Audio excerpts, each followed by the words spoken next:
I wonder how loud it is out here, and I may be able to present the information to you about how to care for your skin down there. Because for those of us who have a pocketbook, or vulva is the correct terminology, I just have some questions and some comments and some concerns that I want to share with the people. All right, so this is going to probably be one of the fastest videos I've done or I'm going to do. I'm sitting outside and I don't know what kind of bug that is making that godforsaken noise, but it's loud. I posted a video asking, how do you care for your pocketbook? And so if you're on, I think, TikTok or Instagram, I think she's called Plenty of Freaks. When she referred to her area as her pocketbook, I thought I would fall out. But it's your vulva. As a woman, I like to get my area, my pocketbook, maintained. I was asking the question, what things do you do to care for your area down there? There are different types of waxes, and I had no clue that these things existed until recently. I talk a lot with my hands, but I'm going to try and keep my hands down. The first type of wax that most people are familiar with is a hard wax, and that's the wax that a lot of estheticians and hair removal people use because it's going to go on hard and they're going to just rip it off. And it tends to be a little bit quicker to use and to take the hair off. Then you have your soft wax. This was explained to me by the last esthetician that I had because she said the soft wax is better for the peripheral areas, like for your bikini line and whatnot. And it is just a little bit more smoother. It goes on and takes the hair off. Then I was introduced to chocolate wax.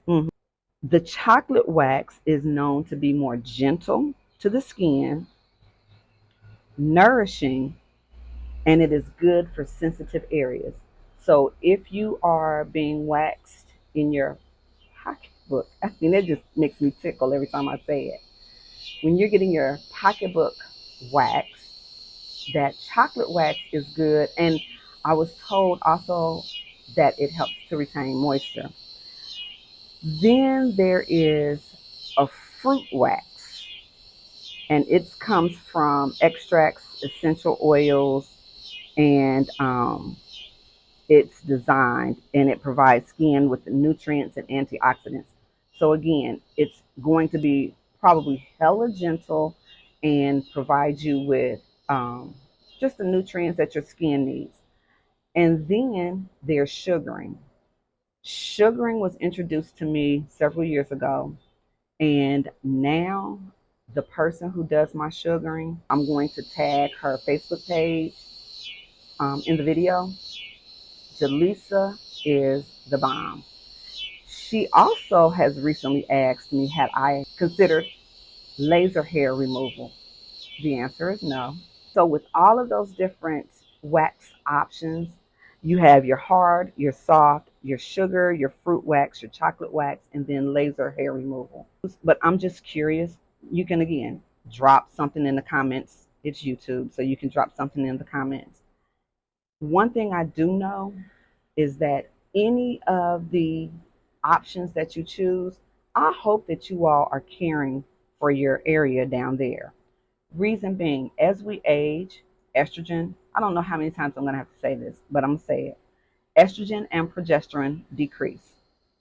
And because of that decrease, it causes drying and different things to occur. I'm going to take a commercial break really quickly.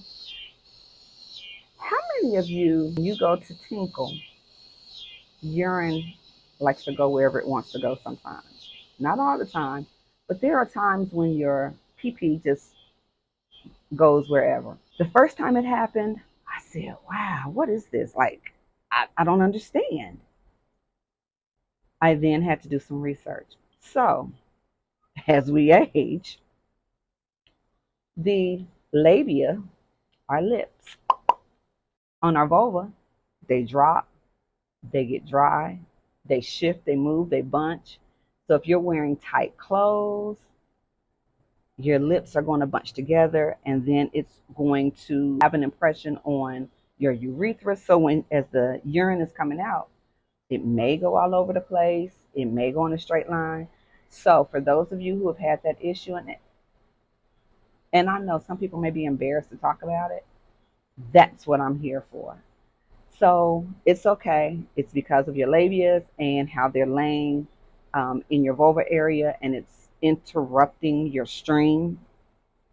Also, some of it may be coming from the inside of your urethra, but that is a totally different issue, and I don't address that because that's a medical issue. And oh, I'm gonna have to edit this. I'm not editing anything. You're going to get what you get today. Hey, I'm Myra, the menopause wellness coach, and is that a bug? Oh, it's a fly. Oh well. As you can see, I'm easily distracted, but I am Myra, the menopause wellness coach. I help women manage menopause symptoms, lose a couple of pounds, and live a scintillating second half. All right, back to our regularly scheduled program. All right. So I'm a lay person who has done plenty of. I am postmenopausal. So you have perimenopause, which is before menopause. Then your menopause is a year after you have not had a cycle. And then when you're postmenopausal, you're a pro at this. You've been period free for several years. So I am postmenopausal. Okay. So back to where we are. Your skin in your vulva area gets dry, just like your arms, your face, or whatever. It is okay to oil up. I should have said to moisturize, to each his own. Oil that sucker. Some people prefer to use lotion. I don't. So I typically use either a castor oil. I may use some coconut oil. Ladies, please, if the oils are not working for you, Or whatever moisturizer you choose to use. see a dermatologist, see what they suggest. Oil your hands and your feet and your knees. Oil your vulva. Oil your oil up your pocketbook. Okay? It is okay. My original question, I'm going to go back to it. If you maintain your pocketbook, your vulva, what type of wax do you use? And this is a bonus. Do you get a Brazilian? Do you do a bikini? Do you do a bikini plus? Just curious. And then just for conversation, what type of wax works best for you? So you have your hard wax, which again goes on the skin, and it is exactly what it says. It's hard. It usually goes in the labia area because it is going to go in. It's going to get hard. Your esthetician or hair removal person can just pull it right up, and it's going to typically pull everything with it. Then you're going to have your soft wax. It's usually going to go around your bikini line area. You're going to have your sugar wax, which is made literally from what it says. It's usually like sugar, honey, lemon, um, usually really all natural products. Then you have your fruit wax, which contains extracts and essential oils. And then your chocolate wax. So with all of those waxes and or laser removal, which one do you use? So you all have the day that you deserve, and we'll be back.